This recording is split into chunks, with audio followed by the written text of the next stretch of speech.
50 years ago, a single decision by Nigeria's military government redefined the country's political map.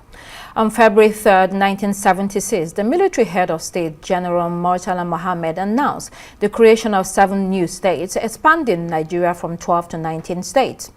One of the states was Borno, carved out of the old northeastern state. As the state clocks 50, a rice correspondent, Sani Adamu, examines how Borno state has fared. In 1976, Nigeria was searching for a more balanced and inclusive federal structure. For the people of what is now Borno State, that search led to a defining moment, the birth of a state of their own from the old northeastern state.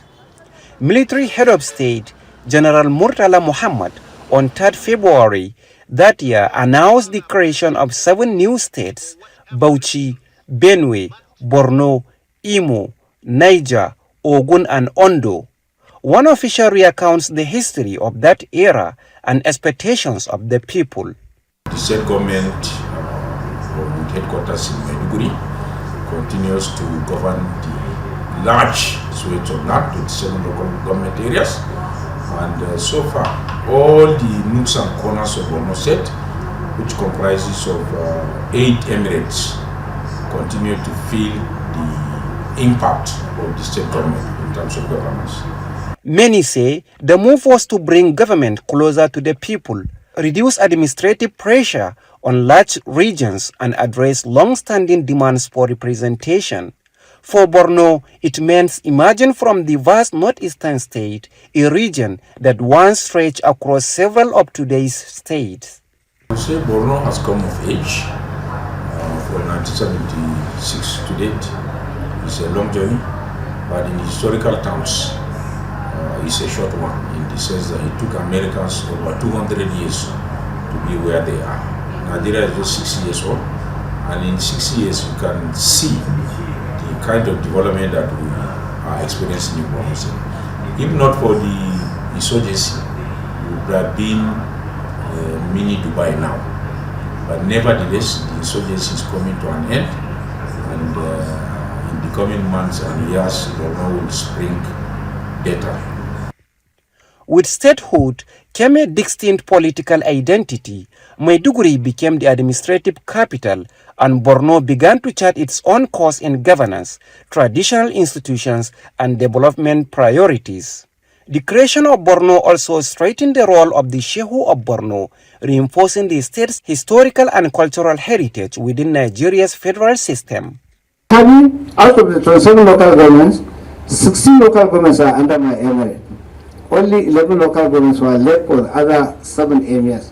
And out of 16 local governments, we're having 59 DC heads, 596 billion heads, and over 7,000 ward heads. These are the composition of Borno emirate. And it's a very vast area. Over the decades, Borno has produced prominent national figures, including current Vice President Kashim Shettima. The state has also served as a strategic gateway to Nigeria's northeast and play a critical role in regional politics and security.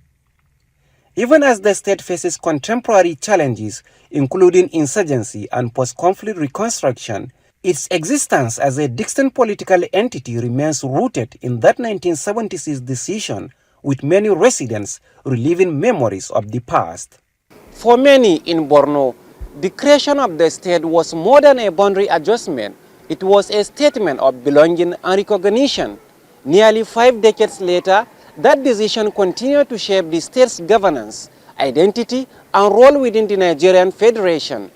We are all happy that we are celebrating 50 years anniversary of creating Borno State, and we have a lot of development. If you look at the Borno State, despite the fact that we have suffered over a decade of Boko Haram insurgency, but we have a lot of development. The creation of Borno State has improved the Nigeria strategic calculation and improved the economic, calculation of Nigeria as a nation, and it has diplomatically improved a lot and globally contributed a lot beyond imagination.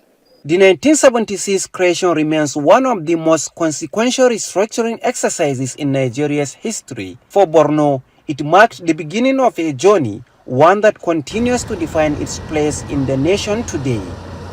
In Maiduguri, Sani Adamu, Arise News.